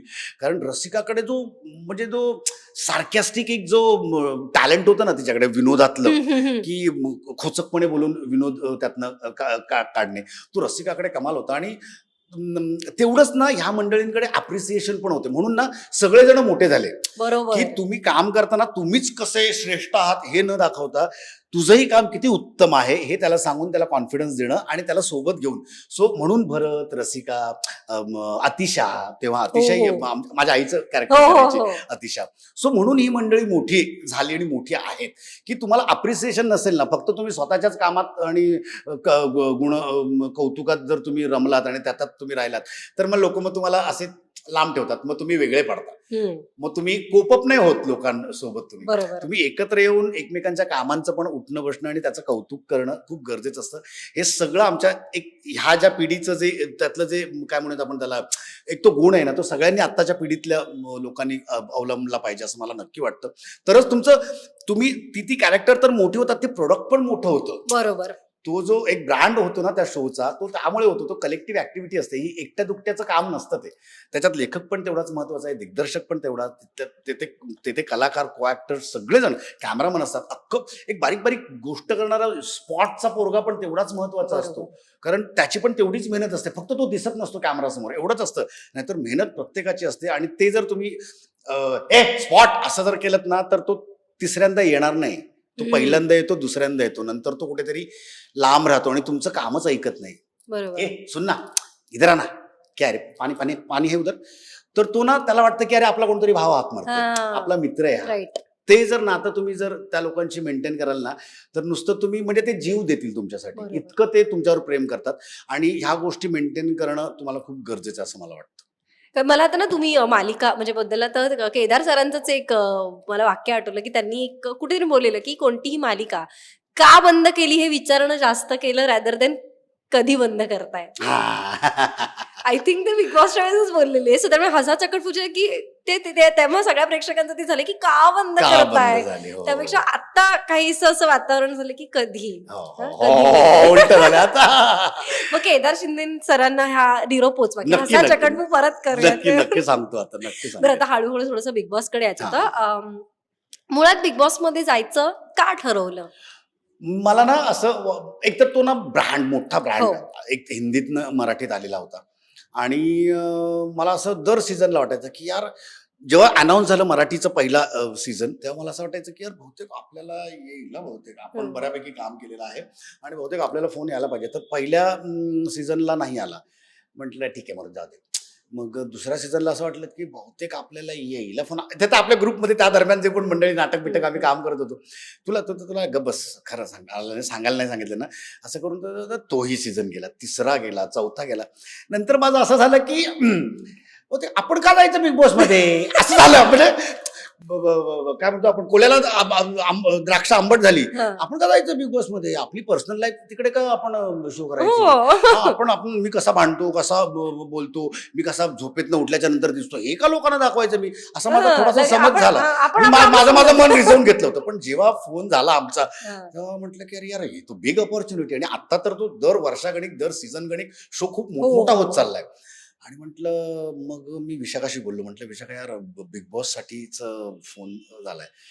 तर तिने शिवी घातली, जा पहिले जा. कारण ती म्हटली की इतकी वर्ष तुला प्रेक्षकांनी ऍक्टर म्हणून बघितलेलं आहे, आता तू माणूस म्हणून काय आहेस ते दाखवण्याची तुला संधी आलेली आहे. ते तू दाखव आणि ते दिसायला पाहिजेस आता. कारण तुम्ही सातत्याने तुम्ही इंटरव्ह्यूज नाही देऊ शकत, आणि तुम्ही किती छान आहात, आणि तुम्ही कसे आहात, आणि मी काय सॅक्रिफाईस केलंय, हे तुम्ही त्याच्यातनं नाही दाखवू शकत. बरोबर. तर तिथे तुम्ही त्या 100 दिवसांच्या त्या खेळामध्ये, म्हणजे त्याला मानवी भावनांचा खेळ हो जो हो म्हणला हो. जातो, ते खरंच आहे. त्याचा अनुभव मी घेतलाय. आ- कारण तिथे छोट्या छोट्या गोष्टींवरनं तुम्हाला बऱ्याचदा असं वाटतं की ही बाटली इथे आली, ठीक आहे, ओके, पण त्या बाटलीचा इश्यू होतो त्या घरात, की ही बाटली इथे काय, कोणी ठेवली आहे, किती वेळ झालं ठेवली आहे, त्याच्यावरनं लोक ट्रिगर होतात. सो तुम्ही तुमच्या आयुष्यात किती सॉर्टेड असणं गरजेचं आहे. हम्म. त्या शोमध्ये गेल्याच्या नंतर तुमच्या लक्षात येतं. तुम्ही लोकांशी कशा पद्धतीनं इंटरॅक्ट झाल्याच्या नंतर लोक कसे तुम्हाला इंटरॅक्ट होतात. कारण ऑल टुगेदर एक तर वेगवेगळ्या विचारांची विचारांची सगळी अशी लोकं असतात. म्हणजे भले फॉर एक्झाम्पल वर्षाताई जरी अगदी, तुम्ही अगदी. काम केलं असलं किंवा अगदी. एवढी वर्ष इंडस्ट्रीत जरी, पण त्या पण माणूस म्हणून कशा आहे ते 100 दिवसात त्या छताखाली हो, राहून हो. कारण आम्ही पत्रकारांना आम्हाला घेऊन गेलेले, त्यामुळे Correct, हो. त्या शूटचे ते जे 5-6 तास असते ना, ते काहीतरी हो, त्या हो. घरात एक वेगळाच ऑरा आरा आहे. वेगळा वेगळा होता. आणि लिटरली म्हणजे 16 जरी लोक असले ना, तरी प्रत्येकाच्या 100 शेड्स होत्या हो. त्या घरामध्ये. प्रत्येक 16 लोकांच्या वेगवेगळ्या शेड्स होत्या, की आत्ता एक वेगळा आहे, सकाळचा वेगळा आहे, दुपारचा वेगळा आहे, रात्रीचा वेगळा आहे, टास्क खेळताना वेगळा आहे, टास्क संपल्याच्या नंतर वेगळा आहे, टास्क मध्ये म्हणजे तुम्ही भांडणारा माणूस all of a sudden shutdown होऊन मग परत नॉर्मल होतो. मग हे खोटे आहेत का, की मला तर राग येतो सतत यांचा. मला एखादी गोष्ट माझ्या बाबतीत निक्कीचा जो मॅटर हो झाला हो होता, हो. शेवटपर्यंत माझ्या डोक्यात निक्की म्हणजे कम्प्लीट बसलेली होती, की भाई इसको तो नाही, इसको मेरे सामने. मी कधीच त्यांच्यासोबत जाऊन उठलो नाही नाही, बसलो नाही नाही, काही कधीच नाही. नाही. लोक म्हणजे काही गोष्टी तुमचे केलेले अपमान विसरू कसे शकतात. म्हणजे मला म्हणजे मी हा मोठा पडलेला प्रश्न होता की काही लोक त्यांच्यासोबत ज्या ज्या काही गोष्टी झाल्या ते नंतर त्यांच्यासोबत उठायचे बसायचे. मला नाही, मला माझं अपब्रिंगिंगच असं नाही झालेलं आहे की मला एकदा माणूस डोक्यात बसला की बसला बॉस. विषय हा, संपला. मग त्याला कदाचित खूप वर्ष जावी लागतील की चल छोड ना, आपण आहे, मी पण माफ करणार आहे, जसंही मी जे तुम्ही जान्हवीला केलं. माफही केलं होतं. पण मी विसरेन, पण मी ते डोक्यात राहतं गोष्टी ना, तर तुमच्या राहतात की अरे ही असं असं बोलली होती मला आणि कधी. तुम्ही जान्हवीचं जे बोललात ना, जेव्हा ती ते बोलली ना, हा. तेव्हा बाहेर जो काय धुमाकूळ, मला बाहेर म्हणजे आल्याचं. लिटरली माझं पण असं झालं की अगं बाई, तुझं जेवढं वय नाहीये होय. तेवढं त्या माणसाने काम केलंय एक. आणि मोर ओव्हर टू दॅट की तुम्हाला तिथून 100 दिवस व्हॉटेव्हर दिवसांनी बाहेर पडून तुम्हाला एकाच त्या इंडस्ट्रीत काम करायचं आणि ते Exactly. जग खूप छोटं आहे. Exactly. ते असं नाही तर तसं. आता फॉर एक्झाम्पल तुम्ही त्या क्षेत्रात काम करताय, मी त्या क्षेत्राचं रिपोर्टिंग करते. सो ऍट द एंड अशी ना तशी कुठेतरी आपली आपण ओळख क्लॅश व्हायचंच होणारच. आहे ते, अगदी सो उगाच का वैर घ्या. तेच म्हणलं की मग ते ते- तो चेहरा त्यांचा खरा होता की मग नंतरचा चेहरा त्यांचा सॉरी खरा होता. बोलल्याचा होता. बरोबर. मग ते तुम्ही नाही, मग कारण मग मी, अंकिता, सूरज, मला वाटतं आम्ही 3 लोक आहोत ना, जसे त्या घरात गेलो तसेच त्या घरात दिसलो आणि तसेच्या तसे आम्ही बाहेर आलो. म्हणून तो आमचा बॉन्ड आहे ना, तो आमचा आयुष्यभर राहणार आहे. आज आम्ही बरोबर. 1 to 1 की आमचे फोन सुरू झालेत आमचे की काही हम्म. गोष्टींसाठी सूरजला फोन कर किंवा अंकिताला फोन सूरजचं कर. दादा, सूरजचं हा, नाव ऐकल्यावर पहिलं काय वाटलं सूरजची ना? म्हणजे त्याला मी जेव्हा पहिल्यांदा बघितलं ना, एंट्री केली, तुम्ही पाहिले ना त्याचे कधी रील्स किंवा हो हो, बघितले हा, आता हा. नंतर, म्हणजे नाही त्याचा नाही, आधीचे म्हणजे घरात आधीचे जाण्यापूर्वी आधीचे पाहिले मी काही काही रील बघितले होते आणि मी त्याला घरात कट्टू बघितलं, हा. तर म्हंटल हा हा इथे काय, याचं काय असं झालं मला. म्हटलं बिग बॉसने सिलेक्ट केलं म्हटल्यानंतर काहीतरी याचं असणार म्हणलं, बरोबर. याच्यात काहीतरी टीमने Spark. हो, हो, हो. बघितलं असणार, त्याशिवाय आणून इथं बसवणार नाही. आणि तो जसा बोलायला लागला ना, तर तो बोलताना वेगळा आहे अगं, म्हणजे कसा जे आहे तुम्ही म्हणजे? अखंड हो बोललात हो. की कुठे राहतोस तू, गाव गाव कुठलं तुझं, कसं काय, हा दादा मला आहे ना, नाही ना, तो ना असा बोबडं तोत्र बोलतो, थोडासा बोबडं बोलतो. त्याचं जो लहानाचा मोठा झाला त्याचं, ती सगळी गोष्ट ऐकली आम्ही. म्हणजे तो लिटरली देवळात तिथले नैवेद्य आणि खोबरं खाऊन तो कधी कधी त्याला जेवायला मिळायचं नाही, लहानपणीच आई बाबा गेलेले हो, त्याचे, हो. त्यांची ती हा. ट्रॅजेडी. तर मे बी आता बाहेर लोक म्हणतात की सिंपती गेम, सिंपती गेम, पण ना म्हणजे लोकांमध्ये अजून माणुसकी आहे याचा मला, म्हणजे ज्या पद्धतीने त्याला मतं पाडायची किंवा काय, तर ते दुसऱ्या कुठल्याही कंटेस्टंटला ते देऊ शकले असते, पण ना लोकांना त्यात तो भावला अगं, त्याच्यातला बरोबर. साधेपणा, त्याच्यातला तो सच्चेपणा ना. आणि तो रिअल आहे हे कळतं. सी दाखवणं आणि असणं ह्यात फार फरक आहे. त्यात मुखवटा, त्याच्या वागण्यात मुखवटा नव्हता, त्याच्यावर माझं प्रेम करण्यात कुठला मुखवटा बरं, नव्हता. त्याच्यावरूनही प्रश्न उचलले हो, की हो, हो. पण ते ठीक आहे, मला त्याचंही मला वाईट नाही वाटत, कारण मला माहिती आहे मी ह्याच्या अगोदरही आयुष्यात अशा पद्धतीनं कधी लोकांशी वागताना मलाही अशा पद्धतीच्या डिवचण्या, काहीतरी अशा पद्धतीचं विचारणा मला झालेल्या आहेत. त्याच्यामुळे मला कधीच त्याचं वाईट नाही. ओके, तुम्हाला असं वाटतंय तर असं वाटतंय, पुढचा काळ, येणारा काळ त्याचं उत्तर तुम्हाला बरोबर. देईल की व्यवहार, अरे मी घरातला त्याच्यासोबत वागलेला खोटा होतो की आता बाहेर आल्याच्या नंतर अरे हा तर फिरलाच, तर तो पुढचा काळ सांगेल. काळ हे याच्यावर उत्तम त्याच्यावर उत्तर असतं. त्यामुळे मी लोकांना मी लोकांना ना समजावून सांगण्यात किंवा माझं जस्टिफिकेशन द्यायला जात नाही. मी माझी रेष मोठी करून म्हणजे त्याची रोज रेष पुसण्यापेक्षा किंवा त्याला माझी एनर्जी आणि माझा वेळ वाया घालवण्यापेक्षा मी माझी रेष कामाने माझी मोठी करतो आणि मी माझा मोठेपणा मी त्यातनं दाखवतो.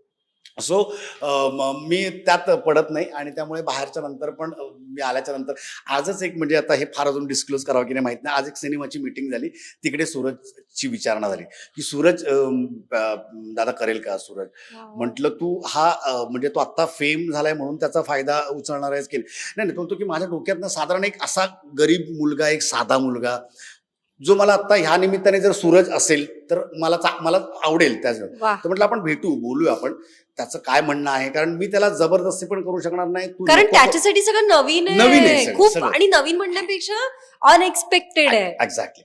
त्यामुळे त्याला आत्ताचं त्याचं जे यश आहे ना, यश कधी कधी यश पण खूप कष्ट करून मिळवावं लागतं, आणि ते टिकवावं लागतं. त्याच्यापेक्षा जास्त कष्ट ते टिकवण्यासाठी आय थिंक करावे लागतात. अंकिताच आता कुठेतरी बोललेली वाटते की रानू मंडलचं ते झालेलं हो, हो, हो. नाही, नाही खरंय, व्हावं ते. कारण बरोबर. तो ना खूप भाबडा आहे, त्याला कळत नाही की तू सांगशील ना त्याला की पॅडे दादा तुझ्याबद्दल असा असा बोलत होता, तर तो चटकन ऐकतो अगं.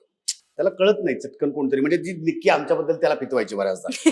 हा म्हणजे ते, पण मी असं समजायचो की ठीक आहे ना, मग तू निक्कीताई सोबत बस तुझ्या, ती तुला चॉकलेट देते, ती तुला फलाना गोष्ट देते, ती हा. तुला डोक्याला मसाज करते, तर तू बस. नाही दादा, ती मला माहित आहे ती कशी आहे ती, आपण बसूया, तुम्ही मला. मग मी कधी कधी ओरडायचो. ओरडा पण चांगल्या गोष्टींसाठी होता. बरोबर. उठ, कारण तू एका वेगळ्या प्लॅटफॉर्मवर आहेस यार, तू तुझ्या गावाच्या घरात नाहीयेस, तिथे बरोबर. तुला कोण बघत नाही, इथे तुला 4 लोक महाराष्ट्रातली बघतायत, त्याच्यावर टिप्पण्या करतायत, काय गोष्टी टास्क होत आहेत. बाकी आमचं त्याच्या चांगल्या कुठल्या, मी अगं 22 वर्षांच्या मुलीचा बाप आहे मी, तर मला पण ते ज्या गोष्टी मला ते तसंच त्याच्याबद्दलचे वाटत होते. ते खटकतं जे चांगलं, त्याच्याबद्दल मी शाबासकी पण दिली आहे त्याला. मग बी टीमचा माणूस जिंकला हा, ना. म्हणजे मग. मग त्यामुळे ते एक प्राऊड फिलिंग आहे. पण सूरज, अंकिता आणि मी म्हणजे आमचा एक उत्तम बॉन्ड झालेला आहे आणि देव करो तो तसाच तसाच राहो. कदाचित सूरज ह्याच्याही पेक्षा मोठा होईल आणि व्हावा. म्हणजे जे मला बाटलीचं उदाहरण दिलं गेलं आणि त्याला बाणाचं उदाहरण दिलं गेलं, तर बाण जेव्हा वर उंच उडतो तेव्हा बाटलीला जास्त आनंद होतो त्या, की मी होतो तिथं सोबतीला तो आणि पुश द्यायला. हा तो झटका द्यायला, तर त्याच्यामुळे तो उठलाय, तर त्यामुळे सगळ्यात जास्त आनंद बाटलीला होतो. Nice. फक्त तो कुठेतरी चुकीच्या मार्गांनी, कुठेतरी त्याचं कोणी कान भरून कुठल्या तरी घराच्या खिडकीत गेला आणि कुठेतरी आग लागली, तर तसं फक्त होऊ नये बरोबर. त्या बाणाचं. तेवढी त्याने काळजी घ्यावी, कारण एकदा तो सुटल्याच्या नंतर बाटलीचं काम संपलेलं असतं, बरोबर. बाटलीचा कंट्रोल सुटतो. पण मी मॅक्सिमम त्याच्या टचमध्ये राहण्याचा नक्कीच प्रयत्न करणार आहे, कारण मला काय हवंय ते मला सूरजकडनं करवून घेण्यात इंटरेस्ट नाही. सूरजला त्याला काय काय हवंय हवंय? ते त्याच्यासाठी मी मदतीला असणार आहे. Nice. सो आणि अगेन पुन्हा बॅक टू डिलाई रोड, कारण ते सगळं त्या सगळ्या वातावरणात हो, वाढलोय, हो, त्याच्यामुळे हो, हो. ती जाणीव आहे की नक्कीच. गरिबी काय असते नक्कीच, किंवा नक्कीच. म्हणजे एकमेकांच्या मदतीने पुढे येणं काय होय, असतं होय, होय. हे माहिती आहे. बरं, जाता जाता एक 2 प्रश्न, की विशाखाताईंचं नाव घेतलं, कधीपासूनची मैत्री होती आणि काय विशाखा सांगाल? आणि मी म्हणजे आमची ओळख होती. I know her as an actor. तिचं जाऊबाई जोरात जे हो. चालू होतं, निर्मिती सावंत त्यांच्यासोबत. तर तेव्हा मी कसं व्हायचं की शिवाजी मंदिरला प्रयोग आहे, मग जाऊबाईचा प्रयोग संपला की मग आमची दौऱ्याची गाडी तिथून निघायची. सो मग काय करायचं की चला आज प्रयोगाला बसूयात, मग आज एक अंक बघूयात, मग एक अंक बघूयात, तर तिकडेही दिसायची, तर बरं हाय काम हॅलो, करायची हा. तेव्हा. म्हणजे तेव्हा आम्ही स्टार होतो ना. हा, हा, हा. तेव्हा निर्मिती सावंत, पॅडी कांबळे असे मोठं नाव झालं होतं आणि त्यांचे जस्ट ते लोक आत्ता येत होते. तर आम्ही बघा छान काम करतो, मस्त काम करतो वगैरे. जनरल एक जुजबी ओळख होती. मग तिथं भटाला दिली उसरी का भटाच्या काय हातपाय त्याचं? पसरी असं काहीतरी ना. एक डाव भटाचा. हा. एक डाव भटाचं नावाचं नाटक आलं, सचिन मोटेने लिहिलेलं, सचिन गोस्वामीने डिरेक्ट केलं होतं आणि वैभव आणि ती लीड मध्ये ती होती त्याच्यात. आणि त्याच्यात मी प्रयोग तो बघितला, म्हणजे तुम्हाला एकट्याला इंडिव्हिज्युअल जर कॅरेक्टर दिल्याच्या नंतर काय माणूस ठोकू शकतं एखादं काम, तिथं मी बघितलं, म्हटलं अरे हे डेंजर काम करते यार, म्हटलं काय कमाल काम करते, सॉलिड आहे. आणि तेव्हापासून मी तिच्या प्रेमात पडलो कामाच्या, की म्हणजे क्या बात आहे यार, मस्त काम करते. आणि मग खूप वर्षांनी आम्ही ह्याच्यात कॉमेडीची बुलेट ट्रेन करत हो होतो. हो हो. हा, जत्रेच्या अगोदर आम्ही कलर्सला कॉमेडीची कॉमेडीची बुलेट बुलेट ट्रेन ट्रेन. करत हो. असो. तर तिथं आम्ही त्या तेव्हाचं ETV, if I am not. हा तेव्हा ईटीव्ही होतं आणि त्या दरम्यानच कलर्स हा. झालं होतं त्याचं. तर मी तेव्हा तिला भेटलो, तेव्हा आम्ही सोबत, आमची जोडी नव्हती, तिची आणि अंशूची जोडी होती. हा, अंशुमन विचार. मी आणि सुप्रिया पाठारे होतो. तर तिकडे मी काम करायचो, काम म्हणजे एकत्र ग्रुपमध्ये होतो, पण एकमेकांसोबत काम हा. करण्याची संधी नव्हती आली. दुसरं तिचं स्किट होतं, आमचं पहिलं एक शेड्यूल झालं, दुसऱ्या शेड्यूलमध्ये एक स्किट होतं. त्यांनी हम आपके है कौनला काहीतरी 20 का 25 वर्ष झाली होती, म्हणून अंशूने सलमान प्ले केला होता आणि हिने माधुरी केली होती. आणि तू जाऊन आज बघ वाटल्यास ते रील आणि माझ्या रिॲक्शन बघ त्याच्यावरच्या. म्हणजे आय वॉज लाईक ना की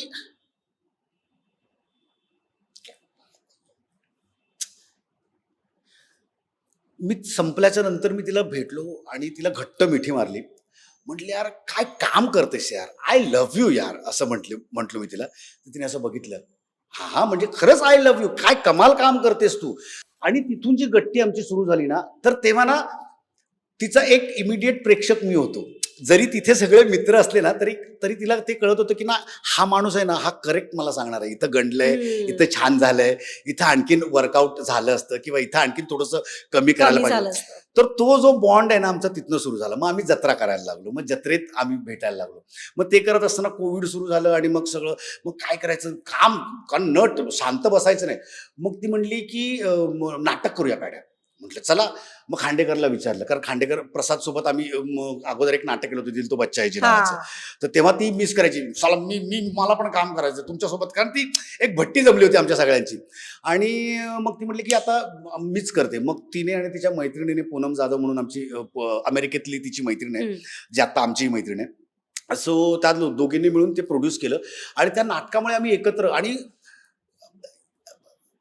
एखाद्या नटाला किंवा नटीला काय समज असावी बारीक बारीक बिटवीन द लाईन्स, किंवा तुम्ही दोन शब्दांमध्ये पॉझेस घेऊन ते शब्द कसे, म्हणजे निर्मितीबाईंच्या नंतर जर मी जी एवढी कॅलिबरची जर कोण नटी माझ्या, म्हणजे मी माझ्यासोबत काम केलेली म्हणतोय, हम्म, बाकी हम्म. तर आहेतच, वादच नाही, तर ती मला दुसरी दिसते तर ती विशाखा सुभेदार वा. दिसते. कारण ती माणूस म्हणून, अगेन तुम्ही माणूस म्हणून जर उत्तम असाल ना, तर तुम्ही तुमच्या कामातून ते रिफ्लेक्ट करू शकता. तुमच्या इमोशन्स, तुमचं प्रेम, तुमचा कॉमेडी सेन्स किंवा ज्या बरोबर. काही गोष्टी आहेत त्या तुमच्या कामातनं रिफ्लेक्ट होतात. आणि तो उत्तम सेन्स आणि उत्तम माणूस त्याच्यातलं मी आजता काय, म्हणजे आता येताना आम्ही बोलत होतो, ती शूटिंगला होती, म्हटलं कुठे चाललायस, काय झालं का, फिल्मचं हे झालं त्यावर झालं त्याला. तर ते सगळं त्या बाईसोबत काम करताना आज म्हणजे काय म्हणूयात आपण त्याला, एक खमकी बाई असते ना, हम्म. की सगळं करते, नाटक करते, मालिका टेलिव्हिजन करते, याव चित्रपट करते. त्याव करते. पोराला आता लंडनला पाठवलं नाही वा. पुढच्या अभ्यासासाठी. सो काय धमक असते यार एका बाईमध्ये, एक बाई काय करू शकते. त्याचं उत्तम उदाहरण म्हणजे सध्याचं माझ्यासमोर जे आहे ते विशाखा सुभेदार. खरं तर म्हणजे इतकं आमच्यासाठी डबे आणायचे. सकाळी लवकर निघायचो आम्ही शूटिंगला, तर मग बाकीच्या लोकांना डबे आणायचे. कधी कधी शूटिंगचं ते जेवण नाही आवडायचं, तर मग मला डबा नसायचा, मी लवकर निघायचो. मग बायको त्या पोरीच्या ह्याच्यामध्येच रमलेले असते शाळेवेळेचं. ते म्हटलं की ठीक आहे ठीक आहे, मी शूटिंगला जेवेन मी. तर तिला कळलं की ह्याच्या घरनं डबा येत नाही, मग ती माझ्यासाठी ऍडिशनल डब्बा आणायची. वाव. मग ते मला इतकं गंमत वाटायची. मग ते ना, मग ते थोडंसं एक आई मुलाचं फिलिंग, किंवा एक माऊली असते ना तसं हा. फिलिंग, तर मी तिला माऊलीच म्हणतो. मग माऊली काय झालं, माऊली कशा आहात तुम्ही, माऊली जेवलात का, माऊली ऐका ना जरा प्रॉब्लेम झाला, असं असं जरा हे झालं होतं आणि ते झालं, ओके ओके ठीक आहे, होईल हो माऊली, नका टेन्शन घेऊ. सो तो एक ना वेगळा बॉन्ड झाला त्या निमित्ताने. म्हणजे ना तुमच्या माणसातलं एक माणूस, एक देव, देव आपण म्हणतो ना, प्रत्येक माणसामध्ये देव, देव कुठे इकडे तिकडे शोधायला पाहिजे, तर प्रत्येक माणसात. माणसामध्ये तो देव आहे, फक्त तुम्हाला तो दिसला पाहिजे, तुम्ही तो शोधला पाहिजे. राईट. जो मला तिच्यात दिसला, जो तिला माझ्यात दिसला असेल, may be, I don't know. पण खूप छान बॉन्ड आमचा आहे. आणि म्हणजे आम्ही कधीही कुठेही भेटलं, म्हणजे ती म्हणाली, म्हणजे ती म्हणली पॅड्या यार, कारण आमचा रोज फोन असतो, आज असं झालं, आज तसं झालं, आज सेटवर ह्याव झालं, त्याव झालं, त्याव झालं. ती बोलली 100 दिवस मी कसं जगायचंय, तुला मी फोन नाही करायचंय.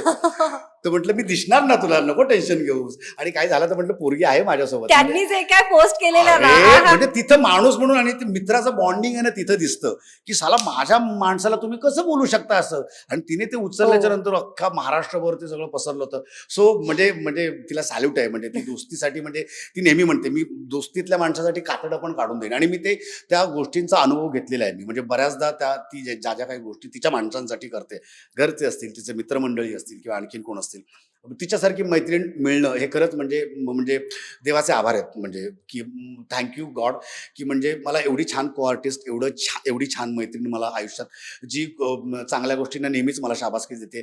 काहीतरी चुकलं तर तेवढंच भांडते. आम्ही डेंजर भांडतो. आणि मग आम्ही 1-1, 2-2 दिवस बोलत नाही, मग एकमेकांनाच राहत नाही, मग शिव्या घालून एकमेकांना परत फोन करतो आम्ही. पण म्हणजे तो बॉन्ड असतो, नाहीतर तुम्ही भांडला नाही तर नुसतं आणि ही खरी मैत्री आहे. म्हणजे बऱ्याच असतो की इंडस्ट्रीमध्ये काम करत असेल फक्त थोडं हा हॅलो हाय, नुसतं बट कामासाठी नो, जेव्हा आपण आता तुम्ही की शिव्या तर शिव्या घालून, किंवा ते क्रिटिक जेव्हा करतो ना, चांगलं तर अगदीच, सगळेच म्हणतात, अगदीच. पण जेव्हा क्रिटिक करतो काम, नाही तू हे असं नाही, हे असं, तेव्हा खरं तर मे बी हो. तो जास्त बॉन्ड आणि आणि जेन्युइन आता इथं असतं. जाण्यामागे, बिग बॉसच्या घरात जाण्यामागे पण म्हणजे तिने मला प्रवृत्त केलेलं आहे की पॅड्या जा. तिने मला सांगितलं की तू जायला पाहिजेस, का जायला पाहिजेस, ह्या सगळ्या गोष्टी समजून सांगितल्या. अगं म्हटलं पण घराचं काय, इकडे बाकीच्या गोष्टी ती मी सांभाळते, तू टेन्शन घेऊ नको. ग्रीष्मा आणि मी, आम्ही दोघी टचमध्ये राहू. मग ते कपड्यांचं सगळं करण्यापासून, बाकी सगळी इकॉनॉमी बघण्यापासून, बाकी काय लागलं काय नाही लागलं, दरवेळेस जाऊ शॉपिंग कर. पुण्यात आम्ही त्याच्यासाठी गेलो होतो. हो. पुण्यात जाऊन ते कॉस्ट्युमचं हे कर. तिच्या बहिणीचे, गुड्डी म्हणून तिची हा, हा, बहीण हा. आहे, तिने खूप मदत केली या सगळ्या प्रोसेसमध्ये. सो म्हणजे पण एक्सपिरियन्स वेगळा होता. अरे कमाल. म्हणजे आल्याच्या नंतर मला आठवते ती ना, म्हणजे आता हे फार मी कुठे इंटरव्ह्यू मध्ये बोललो नाहीये. Yes, मला मी मिळतंय. रात्री आलो तर कोणाला माहित नव्हतं ना अजून मी एलिमिनेट झालोय ते. हा, हा. तर फक्त माझ्या घरी लेकीला प्रोडक्शनने फोन केला, त्या कोशाने फोन केला की अगं तुझा बाबा आज एलिमिनेट झालाय, तर तो येईल आता. आणि साधारण 2:30 वाजले होते. हा. आणि ते लोक सोडतात घरी हा, तुम्हाला. प्रोडक्शनची हा. गाडी येते सोडायला. आणि ती ना जरा अध्यात्मातली पण आहे विशाखा. तर तिला त्या दिवशी ना दिवसभरात असं वाटत होतं की आज बहुतेक पॅडा एलिमिनेट होईल, आज बहुतेक होईल. तर तिने ग्रीष्माला फोन केला की बघ हा काहीतरी मला असं वाटतंय आज काहीतरी जरा गडबड होईल, आज बाबा बाहेर येईल असं मला का आतून वाटतंय मला माहित नाही, पण तुझा जर फोन आला तर मला सांग म्हणून. तर अजून काही तिला फोन अजून प्रोडक्शनकडनं आला नव्हता. मग जेव्हा जसा एक्झॅक्ट म्हणजे तिकडे पण प्रोसिजर असते ते आधी कुणाला सांगत नाहीत. जेव्हा मी खरंच त्या दरवाज्यातनं बाहेर आलो आणि मग इंटरव्ह्यू करायला लागलो तेव्हा मला घरच्यांना माझा फोन गेला आणि बाबा एलिमिनेट झालाय तर तो आता येईल तर तू घरी तयार राहा, बॅग बिग सगळ्या घेऊन यायच्या होत्या. मग तिने म्हणजे विशाखा वाटच बघत होती खरं तर की म्हणजे आत्ता फोन येईल, आत्ता फोन येईल किंवा काय होईल, काय झालंय ते. मग तिचा विशाखाला फोन गेला. विशाखा म्हटली ओके ओके ठीक आहे हरकत नाही, उत्तम खेळला, आपण काही नाराज नाही. आणि ती रात्री 3:30 वाजता माझ्या घरी मुलुंडवरनं बोरिवलीला आली होती फक्त मला भेटायला. फक्त मला भेटायला. ही मैत्री असते, हे मिस करणं असतं. आणि मला आठवतं असा असा चेहरा होता आणि मग अशी घट्ट मिठी मारली. माझ्या लेखीने व्हिडिओ पण केलाय त्याचा. तर याच्यामध्ये काय नसतं, म्हणजे काय हवं असतं तिला, काय हवं असतं मला यार, तू ही फक्त मैत्री असते की मी तुला इतक्या दिवसात खूप मिस केलं आणि मी तुझ्यासोबतचं तुमचे डोळे फार माझे आले डोळे ना. हे होतात माझे. तर ती दोस्ती असते यार आणि असे दोस्त मिळणं खूप कठीण असतं आणि खूप कमी लोकांना मिळते. सो मी खूप नशिबवान आहे असे दोस्त मिळण्यासाठी. खरंच थँक्यू सर आज वेळ दिला आणि तुमच्याकडून खरंच शिकायला मिळालं की खरंच इंडस्ट्रीत असल्यानंतर मैत्री त्या पलीकडे म्हणजे त्या ऑफ कॅमेराच्या पलीकडे पण तितकं जपणं ही फार महत्वाचं असतं. नक्कीच, नक्कीच. आणि थँक्यू सो मच आज वेळ दिलात आणि नक्कीच पुढच्या फिल्म आणि पुढच्या प्रोजेक्टच्या निमित्ताने भेटणं होईलच. पण बिग बॉस मध्ये खरंच छान खेळलात. त्या तुमच्या प्रवासासाठी तुम्हाला खूप खूप शुभेच्छा थँक्यू व्हेरी मच. आणि पुढच्या सगळ्या प्रोजेक्टसाठी शुभेच्छा. Thank you so much. Thank you thank you thank you very much. तर माझ्या आणि पंढरी सरांच्या या गप्पा तुम्हाला कशा वाटल्या? जुन्या आठवणी तुम्ही पण गेला असाल आणि जसं आम्ही म्हणालो की हसा चकटफू असेल किंवा मग खबरदारची मूव्ही असेल किंवा इतर जुने ज्या काळातल्या आम्ही बोललो त्या काळातले तुम्ही असाल तर तुमच्या काही विशेष आठवणी असतील तर त्या नक्की सांगा आणि प्रतिक्रिया नक्की कळा. त्यासाठी MyMTVच्या युट्यूब चॅनल सबस्क्राईब करा, फेसबुक लाईक आणि फॉलो करायला विसरू नका. आणि हो, अनफिल्टर्ड गप्पाच्या पुढच्या भागामध्ये आणखीन एक नवा कलाकार आहे आणि तोपर्यंत इथेच थांबते. भेटत पुन्हा एकदा. तोपर्यंत धन्यवाद.